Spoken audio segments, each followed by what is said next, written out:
combined cricket, music and fashion. And what do you have? The 21st century's first designer cricketer. He creates tremors on the pitch when he unleashes his deliveries. But I am delighted to face Australia's pin-up boy and fast bowler, Brett Lee. Hi, Brett. Namaste. Namaste. How are you? I'm very well. Lovely to have you here. Thank you. You speak Hindi. I'm learning, I'm trying. And what else do you know in Hindi? Obviously in the back of tuk-tuk you say, Jadi Chalo. I got Shabash Shabash, which obviously you hear the Indian players say it when they're doing well. Keep it up, great work. Okay. What else do I know? I know a few other words. Probably some that I can't repeat here on television. Probably.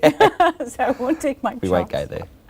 Tell me something. What do you remember about your first real cricket match for the Rats? Very good. I was 9 years of age, came in to bowl my first over and bowled 6 batsmen out, all clean bowled. One by one by one. One by one. And the kids ran off and they were crying.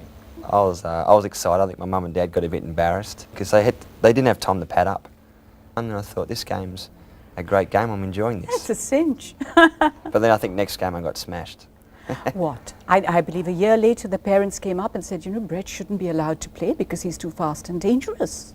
Yeah, they tried to ban me from under 10s because they thought I was too dangerous for the kids with no helmets. You knocked out a couple of teeth as well, didn't you? I did. Nearly broke his jaw. The coach came up and said if he can play the hook shot.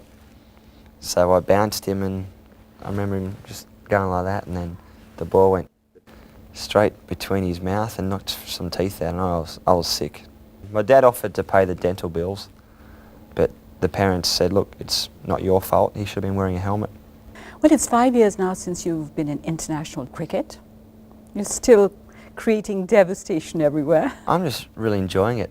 I look back when I was 23, I played my first game against India. Australia versus India, Melbourne. That's correct. And on the third ball of your first over, you took out Rahul Dravid's wicket. Got a wicket, it just swung back in and clean bowled him and I thought this is not happening, it's not true, it's a dream. I was waiting to keep pinching myself and Adam Gilchrist hugged me and Justin Langer and all the boys, Steve Wall, Ricky Ponting, and they said, welcome to Test cricket, you've taken your first Test wicket. Enjoy it, watch the big screen. And you took 5 for 47 in that match. I did, yeah. It just sort of snowballed, I got a wicket and then I got a few more. It happens with you all the time. Not all the time. A lot of the time. If I'm playing in such into it, 10 duck, it doesn't happen. Ah. I get smacked over. I wouldn't even wish that to happen.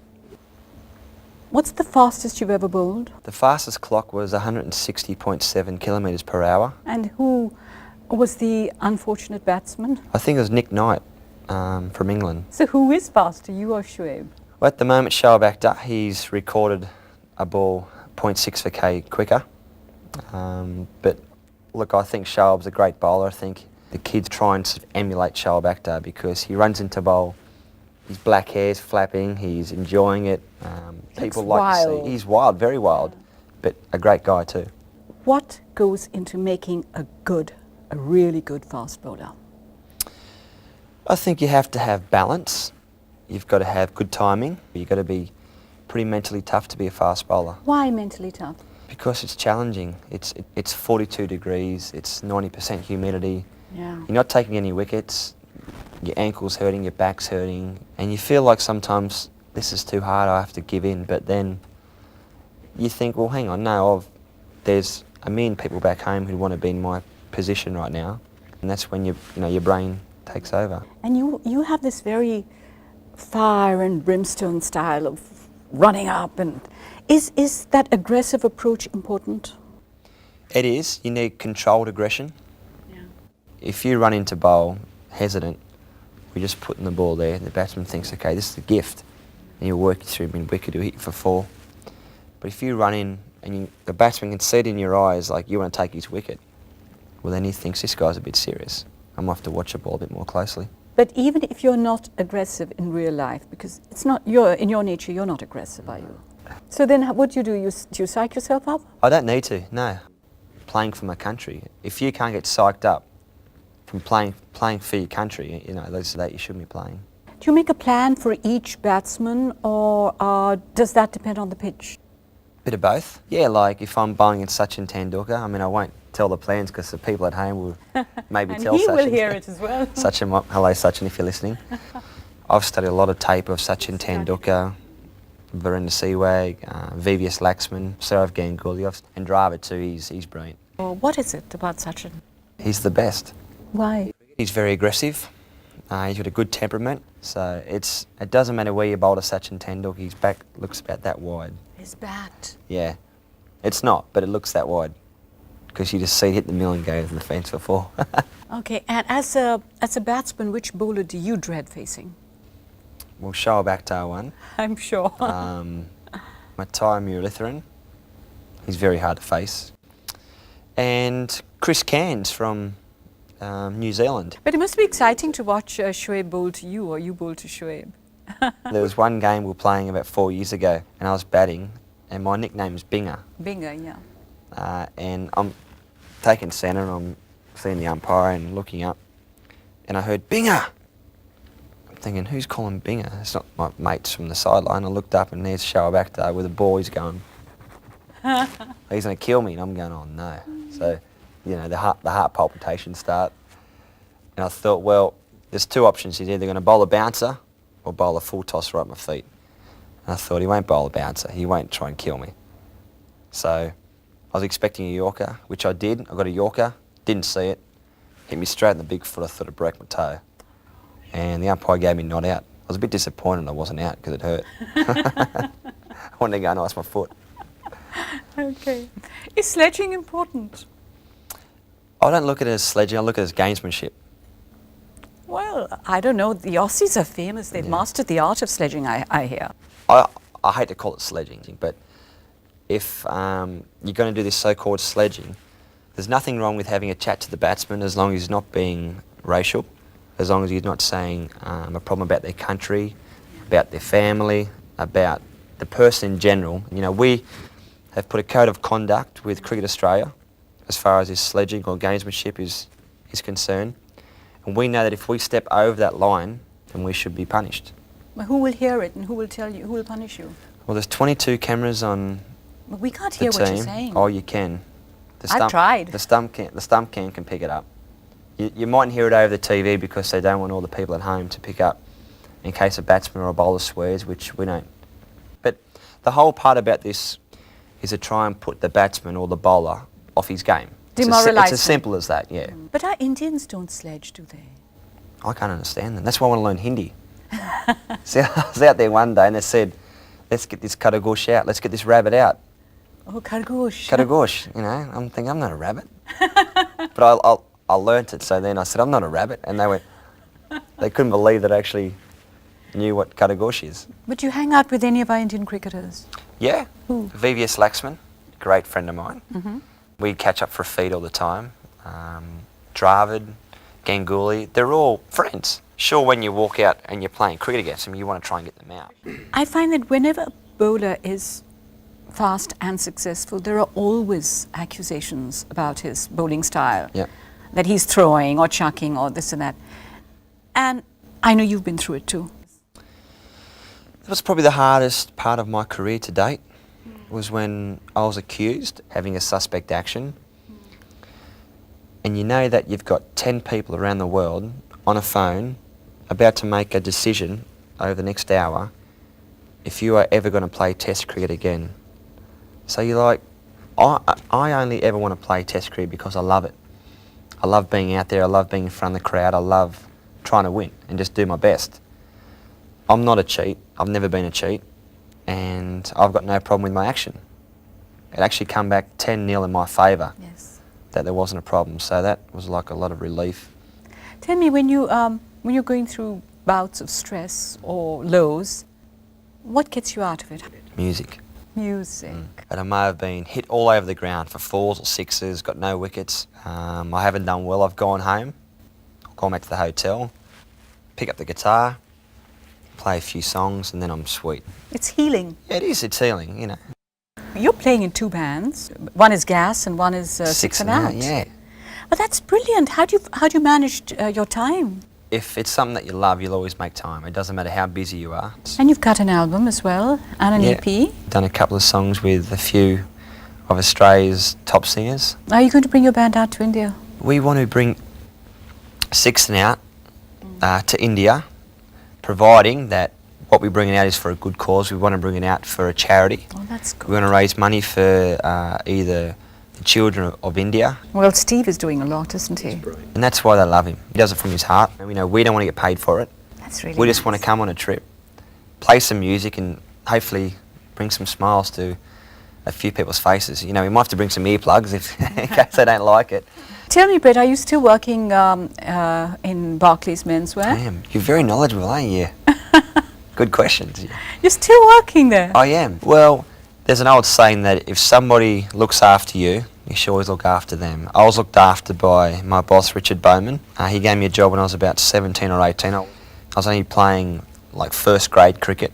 And you'd make sales as well? Yeah. You interact with the customers? It's funny because there's been a lot of occasions when I've come home from a tour of South Africa or New Zealand, maybe of Sri Lanka. When I've come home, gotten home that night at 10:30, and next morning at 8:30, You're in the shop? opening up the shop, and you see a person comes in and they say, "Weren't you in Sri Lanka last night?" I say, "Yeah." And they're going, "Well, what are you doing working if you're playing for Australia?" Yeah. I say, "Listen, I'm back to reality now. I can You get my feet don't on the need ground." the work. You don't need I it. don't need to work, no, but I choose to because it's good for me. It's very a good. reality check, and you never ever lose the people who have brought you up and made you the person that you are, because it's very easy for a person who's an actor or sporting personality, if they've made it, and it could go to their head very Very easy. quickly. Yeah. But I believe outside the store there are lots of mini riots and all these little girls are screaming for Brett Lee. They know you're inside. Well, sometimes, you mightn't get a sale. They might just come in and ask you to sign something, but I'm happy to do that. But how do you deal with your pop star status? I don't look at myself as being a pop star. You're an icon for Oh, you're these. embarrassing me now.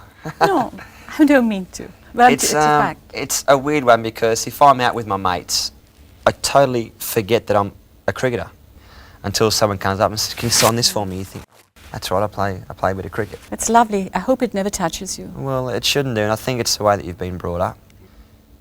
If I never said thank you or please at the dinner table, my parents would get angry and they'd put me in a line.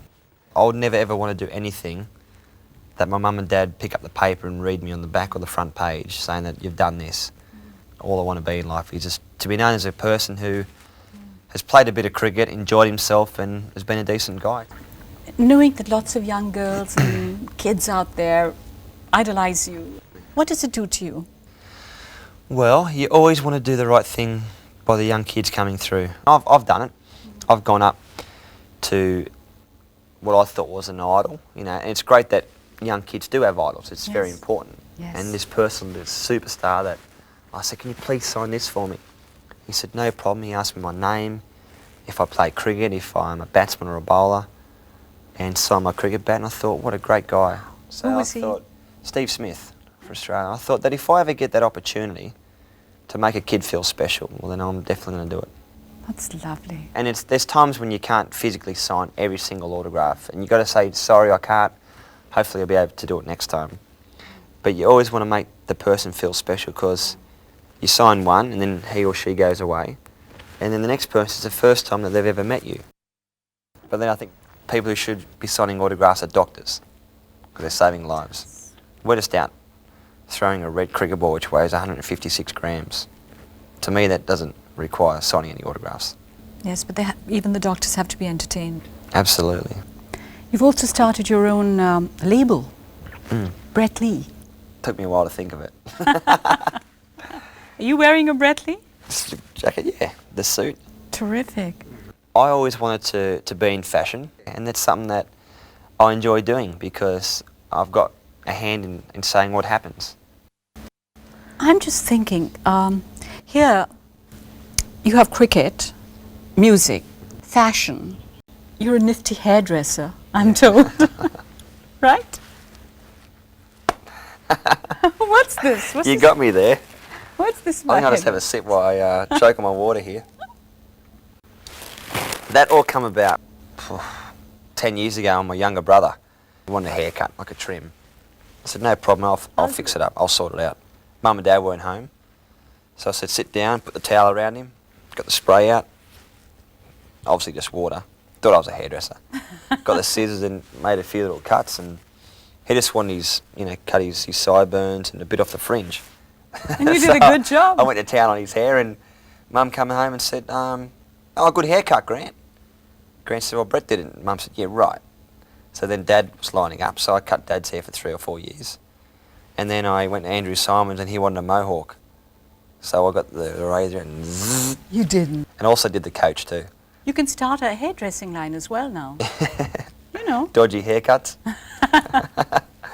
Okay. You also you hosted a television program. Yeah. You also own a cafe, Fusions. You also fish and you surf. I want to know, where do you find the time for romance? Girls, love. That's probably what's happening. I'm single. Well, I think that as I get a little bit older, I'll start maybe to look. It's not that I'm not looking, it's just the fact that I'm pretty tied up in what I'm doing. But you are looking. I wouldn't say I'm not looking, but I'm away for 320 odd days per year. So I wouldn't be a good boyfriend, I don't think. I'm never home. But don't you feel the need for a relationship? Yeah, I've been a bit too busy to even think about it. Really? Maybe when I reach 30, I might be too old then. Well, that's 3 years away. I know, don't remind me. What sort of a girl would attract you? What sort of a girl would attract me? I think she'd have to be funny, she'd have to have a good personality. It's the most important thing. I'm a sucker for dimples. Dimples? Yeah, Okay. I like dimples. All right. What's a turn-off? I hate people who are pretentious and who've got bad manners, if they think that they're better than other people, or people who look down on other people as well. What is your idea of love? Of love? Yeah. You might be asking the wrong guy. I just think that you've got to have that, you've got to look into a person's eyes and just think that you want to spend the rest of your life with them. That you totally adore them, everything about them. And no one's perfect, and there's times when they might do something that you might really like, but then you go look at yourself and there's 1,000 things that people wouldn't like about me. But if you can get on well with a person, and I suppose be a friend too, you've got to be great mates. Do you think it's a once-in-a-lifetime thing? Should be, yeah. It's not like choosing an instrument, You can't just play it for a while and put it down. This thing's for life. You've got to go and make sure that you buy the grand piano. You can't move it out of your house. It's there for good. It's yours. You've got to keep it. People rush into a lot of things. Sometimes they're too young. You've got to make sure that you've lived your life as well. And saying that, you don't get married too old. I can't wait to have kids. I think it'd be great one day to have little kids running around and playing sport, but to be a parent, I think, is a huge responsibility. It is. And that's one that I'm looking forward to, obviously, down the track. You come from a very happy, close-knit family. Definitely. I think that it's the nucleus. It's what everything revolves around the family. That's what holds everything together. And my mum and dad and my 2 brothers and my cousins and my mates are what is the most important thing to me. I would give up cricket, music, fashion, fishing and everything if they said that your family couldn't be happy or be safe. I'd give it up. I wouldn't worry. I wouldn't even worry about cricket. It's just a game. That's lovely. I was just thinking, the last time we met, it was a major Bollywood do in Singapore. And Great fun. I was just trying to think, weren't there any dimples there? There were. I know where you're getting to. Yes, there were some dimples. And there were some very lovely young Indian girls there. You want me to say names now, don't you?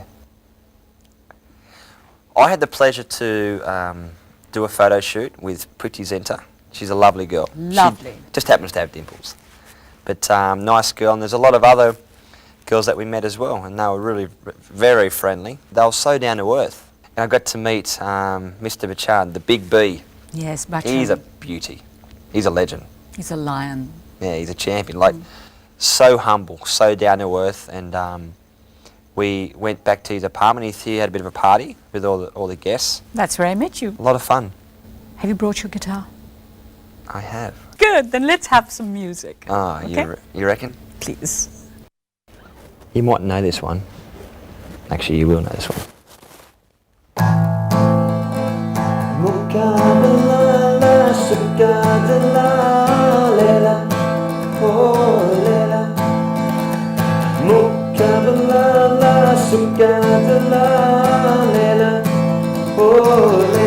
Lovely. I heard that in 1994, and this guy's tuk-tuk. He had a tape, so I bought the tape off him. Okay. I mightn't have been playing it right. Sorry No, if I it's pronounced it incorrectly, but I tried. Now, what else can we hear today? Another one. This is my favourite. This is...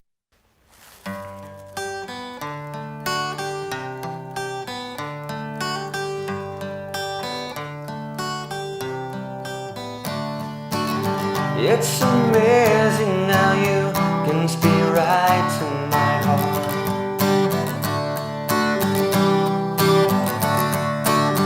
Without saying a word, you can light up the dark. And try as I may, I can never explain what I hear when you don't say a thing. The smile on your face lets me know that you need me. There's a truth in your eyes saying you'll never leave me. The touch of your hand says you'll catch me wherever I fall.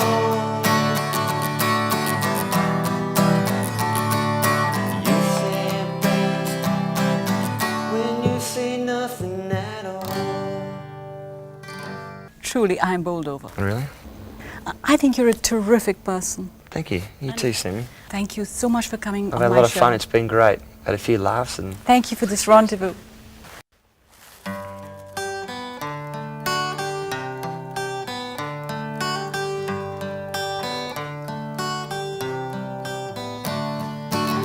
It's amazing how you can speak right to my heart.